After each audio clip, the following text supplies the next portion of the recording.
Hello, everyone. Welcome to another episode of the Thriving Immigrant Podcast.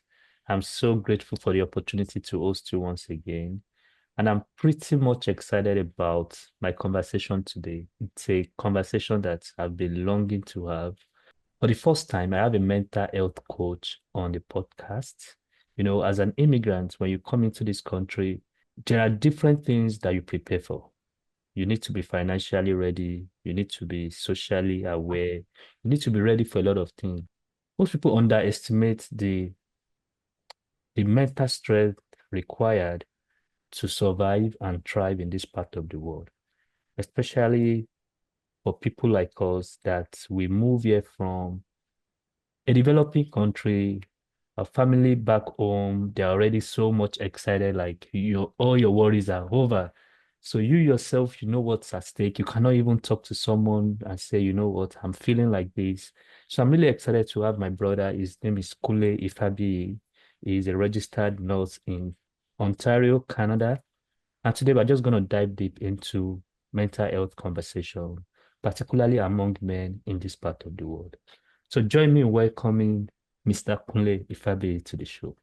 Thank you so much. Thank you for having me. I'm excited to be here and thank you for that introduction. I think you captured it well. Yeah, mental health is really an essential part of maybe even migrating or surviving or just functioning as a human. Yeah, my name is Kunle Ifabiyi. I'm a registered social worker and psychotherapist, and I'm excited to be here today. Thank you. Awesome. Awesome. Awesome. I love your energy. Thank you for bringing it.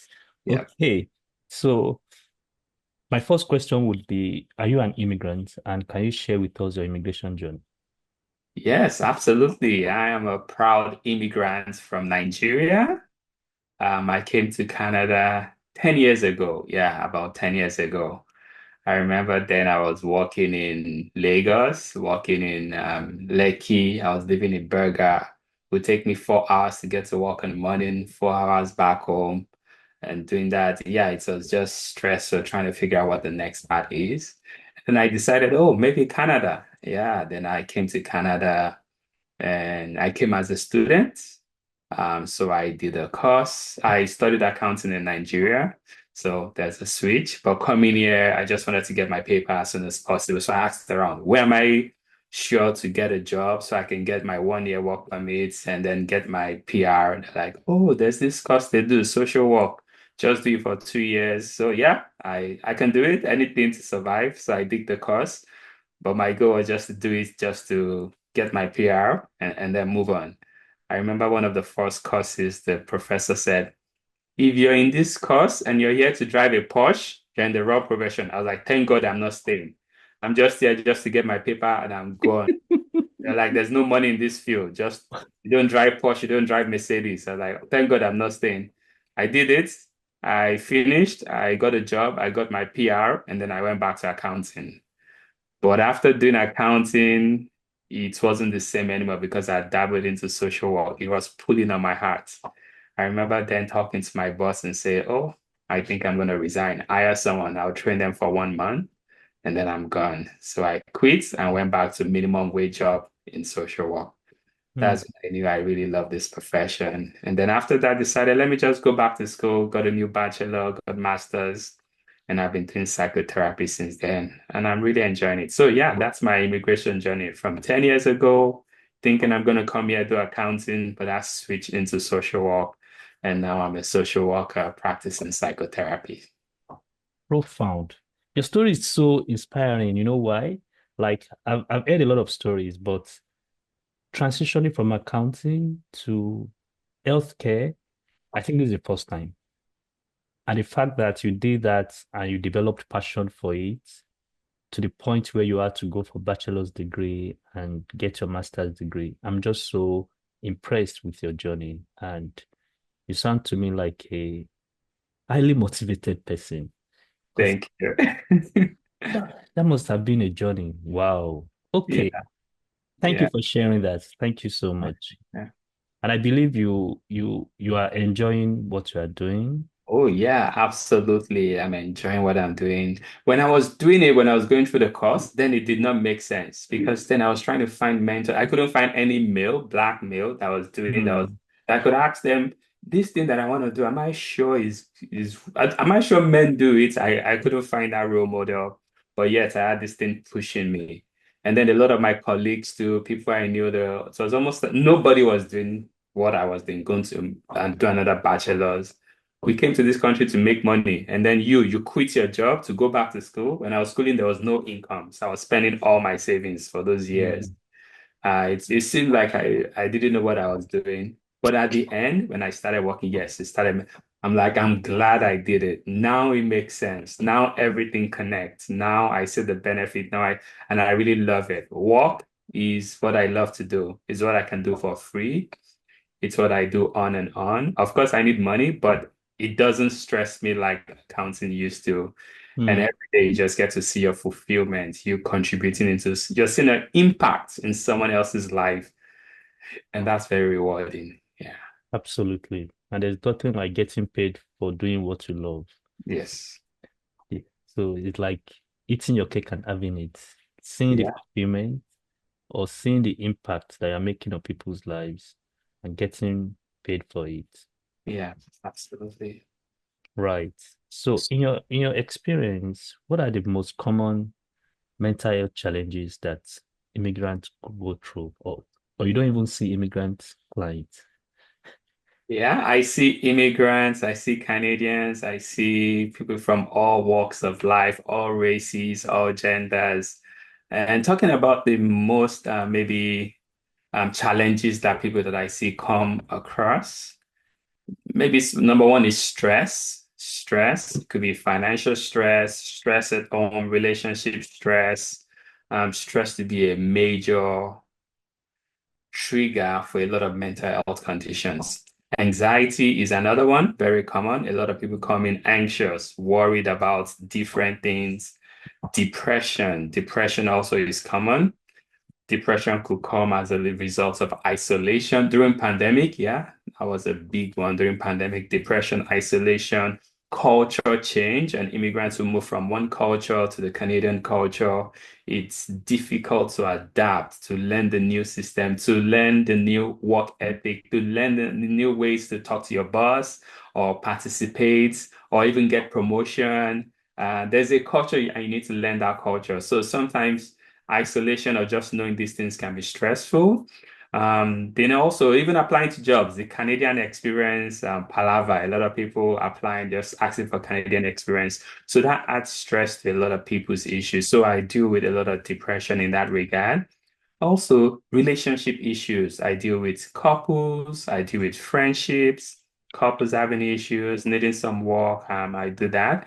And then also expectations. Maybe couples just Mm, having certain expectations for each other and not being able to communicate the way that they should communicate or to get the results. And it looks like everybody is drifting apart.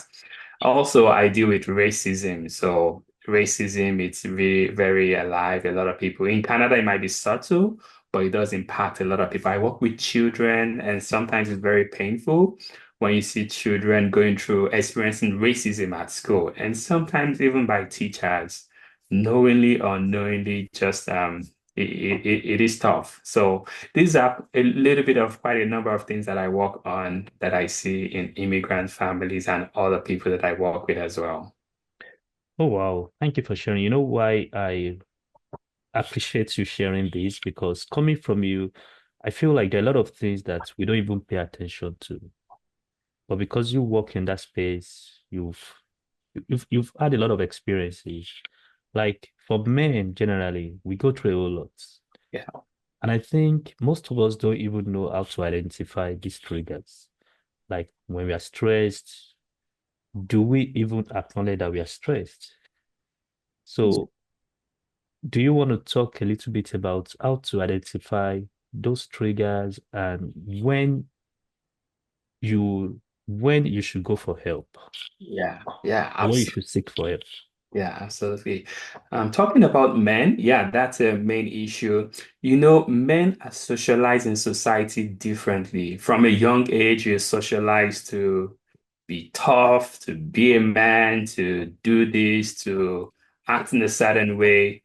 And that makes men often tend to hide their emotions.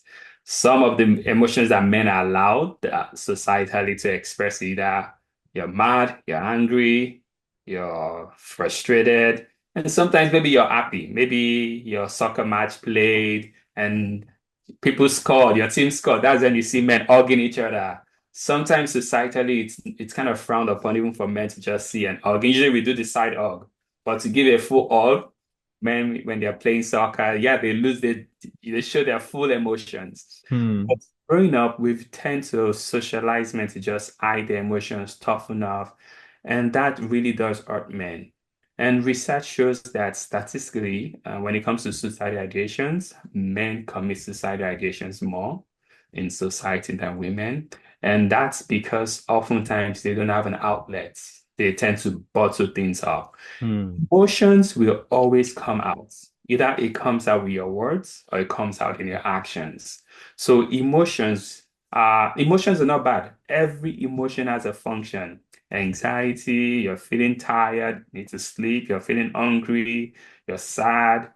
Every emotion is valid. But when we suppress our emotions, it keeps piling up, and eventually we blow out. So when it blow out, that's when it leads to a lot of disaster. So it is good to maybe let men know that it's okay to express your emotions. It's okay to seek help. It's okay to build a sense of community around you. It's okay to have other men friends, your buddies that you can be completely open with. I, for myself, I have a group of men that I hang out with regularly. I have some group of men I hang out with on Mondays, and these men range from 80 years old, 70, 60, 50, 40, 30, and from different nationalities too, Wow.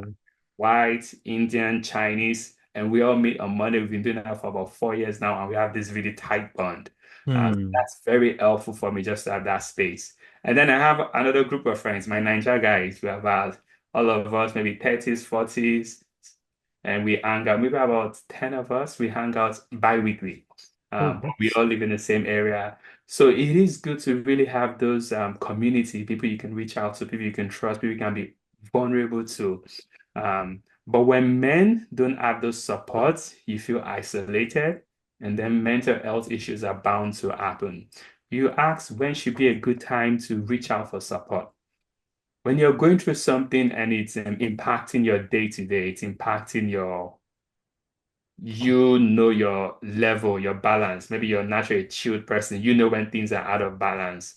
And maybe it's impacting your ability to function effectively at work. It's impacting your ability to interact with your partner if you have one. If it's impacting your work, play, exercise, your appetite, or your sleep, that's a good time to reach out. Hmm. And I do tell people, even if it's not even affecting all of this, having someone to speak to is a necessary thing to maintenance. It's just like eating or brushing your teeth. You don't wait until your teeth are rotten before you go to a dentist or brush. It's good to be proactive, to have someone you can talk to have a therapist you can talk to, or most importantly, to build community around you to make sure you're not alone. So these things are helpful to take care of our mental health. I know I'm talking for too long. One final thing on that note. Every organ in our body works independently. When you Hmm. go to sleep, your heart is still beating on its own. It's functioning perfectly. The food you eat is being digested by your intestine. Your muscles are working. You wake up, you can stand up, they are working. Our brain is an organ that, in order to be healthy, it needs other brain. It needs to interact with other people. Just like you and I, we are interacting. This is food for our brain. Yeah. Our brain loves to interact. But when you're isolated and you're not interacting with people regularly, it diminishes your brain and it just diminishes your capacity. And that can cause a negative effect on our overall mental health.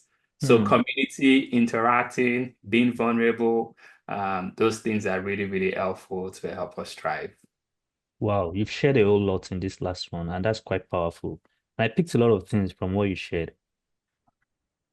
The community, the power of being in a community is very, I think that is one thing that I appreciate. I'm also involved in some communities, but now this is how I look at it. For a typical Nigerian, I can't speak for other countries, but for a typical Nigerian, when you come to this part of the world, Nigeria is big on community. Like, for example, where you live, I don't know where you were raised. For me, I was raised in Lagos. Vegas, yeah. Lagos, Lagos never sleeps. So Yeah. you, in fact, you are like a child to all the neighbors. You have someone to speak to from the morning to night. When you are going to work, some issues on the bus, some issues on the road will even make you interact. So we interact a whole lot. Yeah. But when people move to this part of the world, they don't enjoy those interactions like that anymore. And for someone that's been raised in a very Kind of maybe sociable, communal yeah, setting. in a communal setting, thank you, in a communal setting, and suddenly finds himself in a place where it's just you and your spouse, if you're lucky enough to have a spouse and children, just the two of you every day. And even when you meet some Nigerians in this part of the world on your street, it's not, you don't enjoy that relationship or that interaction you enjoy in Nigeria. For example, I have friends on my street, but when I want to visit, I send a text or I check, like, are you home? Something, can we come? And if they can say, oh, currently we are not available, maybe you should do next 2 weeks or so. And it's not a problem. It's like a culture. But in Nigeria, I don't need to ask you if I'm coming to your house. I Yeah. might just be driving. Say, I just enter, guy, how far? You dey house? Say, oh, guy, how far? I dey your house now. You know dey house, something like that. So I say, oh, sorry, I know dey house. So come and meet me at this guy's place. We dey here right now. Yeah. Yeah, so things like that. You're coming back from work, you have someone to chat with, and parties too.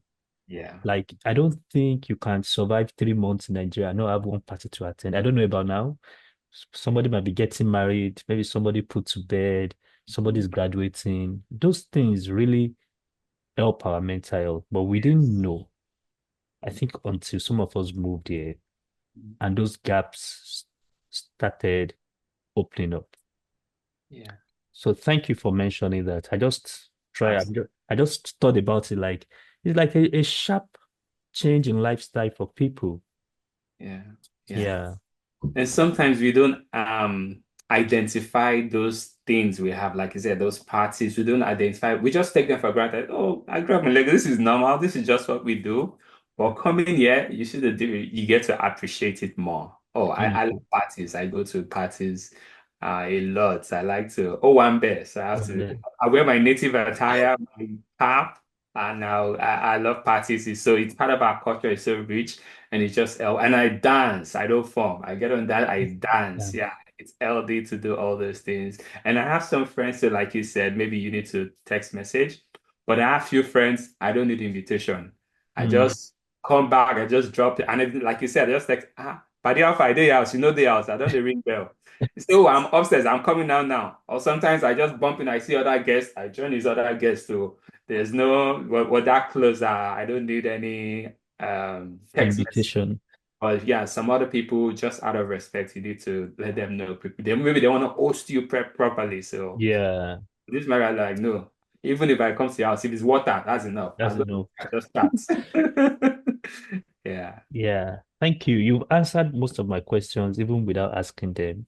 And so for a man, do you think men, when they come to Canada, do you think they go through some unique challenges, maybe for the first 6 months or first 1 year than women? Like some unique challenges that are just peculiar to men.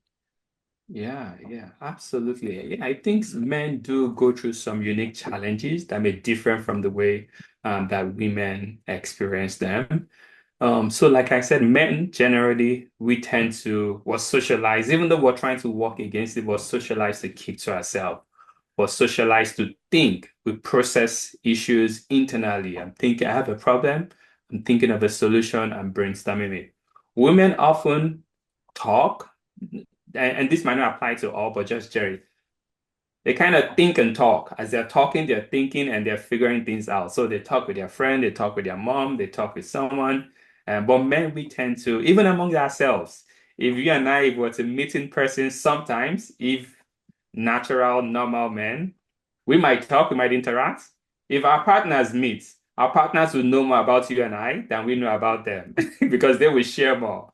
Yeah. True. So naturally, women tend to be that social glue, and they might get that. So they might not feel the impact of that isolation like we do. Women are usually naturally able to build resources, connections with people, ask questions. Oh, your child goes to this school. How do you find that school? Is your child, they're able to get more information that way. They will be able to ask the deep questions. So just because of the way men are socialized generally, sometimes that can impact us where we feel like we are responsible to solve the problem. We are responsible to get the job. We are responsible to Definitely. protect our home. So we carry a lot of weight on our shoulders. And then sometimes we find it hard to find people we can share that with. So that can definitely impact our mental health as opposed to our partner because of the weight we carry and also our tendency to keep things to ourselves. But we can learn. We can learn to share. We can learn to open up. It can feel uncomfortable initially. We can learn to just build conversations among men. We can start with our friends, expressing vulnerability. We can Right. create safe spaces for men to talk. Everybody, including women, sometimes maintains those stereotypes that men has. Like I said earlier on, from a young age, a man is taught, be a man, something happens. Maybe a man is even trying to be vulnerable to open, he shares something, and people can't take it like, oh, go do it. Be a man, don't cry. And when a man hears that response, he goes back into his shell. He That wants tells to me be a it's not man. safe to share. I just have to figure this out on my own. Hmm. But that statement hurts a lot of men, has been killing a lot of men without knowing. Be a man is almost like if I don't do this, I'm no longer a man. So that makes me feel, oh, I have to toughen up. Or else I'm going to lose my manship. And what does it mean if I lose my manship? I'm no longer existing. Who am I if I'm not a man? Yeah. Hmm. So I am already a man. I can't be a man. I am a man. Nothing I can do can make me not be a Or man. man you. Yeah, yeah. So, but that statement subconsciously can be so threatening that make us scared and feel like if I don't do this, I'm not I'm not a real man or something. And society also, there's been conversations that has really hurt men, put men down. Yes, men have done some things that are hurtful to people, to women, to societies, but also men have been responsible for uplifting societies. So it hurts us all when we demean men, or just say some statement, some blanket statement as if all men are this, all men are that. So we as a society have a role to play to help change some of those norms and give men space to be humans. Emotions are human emotions. They are not female emotions. Everybody has to express their emotions freely. Hmm. That's very powerful. Emotions don't have gender. Yeah. So it's how we manage it that Yeah. determines the outcome. Yeah. I Yeah. like that. Okay. All emotions are valid, but not all behaviors are valid. So Hmm. hungry, I can't go to Tim Hortons and steal donuts. No, no, my behavior is not right. But if I'm hungry, I say I'm hungry, somebody might give me a donut. And that's so I can express my emotion without taking action or being aggressive or doing the wrong thing. So we can validate every emotion, even anger, as a purpose. Every emotion has a function, has a purpose, and we can hold all these emotions in space and not feel like it's bad to be angry. Anger is necessary. We just have to know what behaviors and to do to use them right. Profound. All emotions are valid, but not all behaviors are valid. Yeah. I love that. Okay. So are there mental health resources for Canadians generally? Of course, I don't expect that there will be special mental health resources for immigrants, but are there mental health resources that people can easily access? Yep, yep, absolutely. There are mental health resources that people can access. Oftentimes, most cities, you can Google maybe helpline, crisis line, and then now I think we have, is it 131 mental health, the new phone number that was brought up in Canada, Ontario. I think it's Canada-wide, yeah, that we can reach. So you can Google online and search maybe your city, where we Okay. in Hamilton we have Coast. You can call them maybe for mental health emergencies. But more importantly, there are practices that we all can adopt that keeps our mental health healthy. And I like to say it's called six domains of self-care. I came across this during my master's program, and since then I found it very helpful and I use it often. It says six domains of wholesome self-care. Number one is physical domain. You need to get adequate sleep. Sleep is important. Make sure you get enough sleep. Nutrition, make sure you're eating regularly. Eat healthy food, eat regularly. And then exercise. Exercise is essential. Get up, move your body. Our bodies were not made to sit in this chair for 8 hours. Get up, move around, do something. So sleep, nutrition, exercise, that's the physical domain. The next one is professional domain. This is second domain. Job engagement. Find a job that you can engage in. Find a job that you love. Find a job where you can also build social support. Find a job that the workload is not overwhelming, the workload and the time management. Find a job that makes you satisfied just doing it. And also just be able to prevent any unnecessary stress. Find it, build a rapport with your manager that you can go to them and get support for your work. So this is a good professional domain. That sense of accomplishment from our profession, it helps our mental health. The next one is relational domain, social integration, connect with people, support people, altruism also. Sometimes it is good to find people that you can help. Mm. You're going through issues, find someone you can be a support to. It could be buying coffee for someone. Altruism, we call that altruism. Altruism is helpful for our mental health. Build network with other people. The next domain is emotional domain, recognizing and changing maladaptive coping mechanisms. So there are ways that we cope with our emotions that are not ideal, maybe by over drinking, maybe by substance abuse. There are ways that we tend to cope with our emotions that are causing us harm. Recognize those and change them. There are other ways you can cope without going the negative way. Reduce negative emotional experiences. Increase your well-being and happiness. Find ways to make yourself happy. Do things, find hobbies that make you happy. And then the fifth one is psychological domain. Have thoughtful conversations. This is helpful for us for having thoughtful conversations, for thinking or asking questions. Sometimes even debates can be helpful. Have someone who has a contrary opinion and Mm. debate Being without physical. putting each other down, without fighting, without cutting. Political debates can be helpful, but sometimes it goes too far.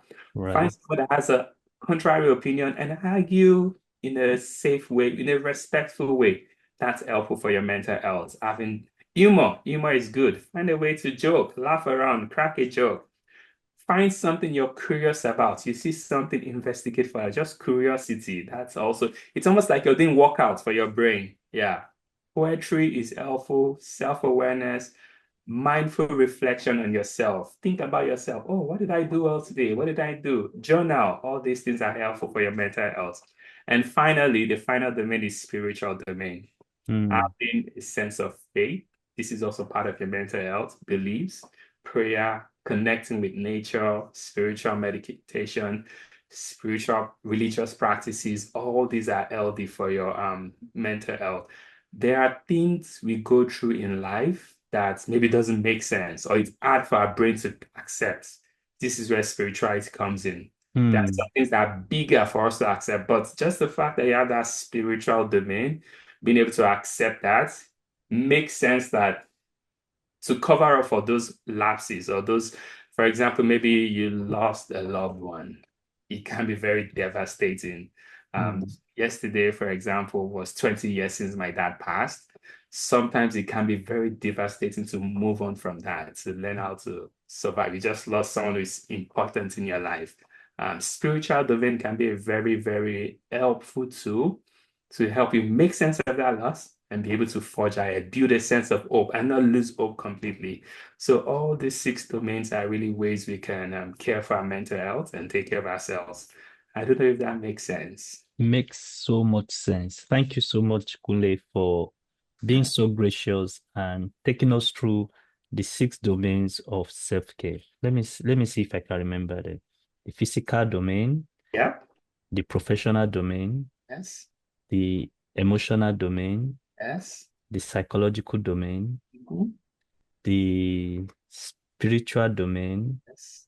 and there's one more, Relational. relational It's domain. awesome. Relational domain. Wow. Thank you. Thank you. That's so insightful. And I'm sorry to hear about it's been a long time, but Yeah, you it's been you look 20 a lot. years. And that's one, thank you. I appreciate that. That's one thing. It helps you to find a new sense of meaning. Hmm. Thinking about it doesn't bring me down. Thinking Hmm. about it inspires me. Like, wow, I had such an amazing father. Thank God I got to spend few moments with him. And Hmm. part of what I do today, in fact, now I see it as it's a continuation of his legacy, of his life. So Baba Tiku, Baba Ku Hmm. is I on. like that. Yeah. I like that. Thank you for being impactful. Thank you for what you are doing. This is a very interesting and needed conversation. Yeah, I think that's the right word. It's the needed conversation because generally everybody goes through a lot, and the world in the last 3 4 years has been quite challenging. A lot has been happening. People move to this part of the world with different expectations, and for some reasons they're unable to achieve those things, and it affects them, affects their mental health. You see someone that has been doing a particular job, like someone that had a very good job back home, like top guy back home, and finds himself in this country struggling to get just any job for 3 6 months. And this guy looks back and is like, why am I even here? So I really love that you've talked about things we can do. And for someone listening to me right now, you may want to connect with Kunle Ifabiyi. Is on Instagram, doing amazing job for the community. So do you want to share with us if you're accepting new clients and how people can contact you? Yes, please. I'm accepting new clients. To reach out to me, you can connect on my Instagram, Kunle, Kunle underscore psychotherapy. That's my handle. Or you could just type my name in Google, Kunle, Kunle, my last name Ifabiyi, Ifabiyi. It's going to bring up my Instagram, my website, everything, and you can access me. My website is www.kunlepsychotherapy.com. Yeah, I'm taking new clients. I'll be glad to connect and go from there. Awesome. There is no time too late to speak to a professional about your health. Yeah. And on this note, I'm just going to say mental health is health too. So Yes. it's not until you feel the impact physically before you start taking action. So be proactive with your health. You can't function without your brain functioning properly. Mhm. It's been an amazing time with Kunle Ifabi, the psychotherapist. So I know that before we go, I know that in Canada you we have strong provincial laws. So are you able to accept clients across Canada, like online? Yeah, that's a good question. I do see currently, I see people in Ontario, I Okay. see people in Nova Scotia, and then Newfoundland. I have licenses in Nova Scotia and Newfoundland. I'm thinking about Calgary, we'll see, but for now, I have license in Ontario, Newfoundland, and Nova Scotia, and I see people virtually in those cities as well. Okay. Thank you for sharing that. On this note, stay safe and take care of your mental health. Thank you so much, everyone, for tuning in. If you are joining me for the first time, feel free to share this episode with someone and bless someone with this conversation. Have a good one and stay thriving. Thank you. Bye.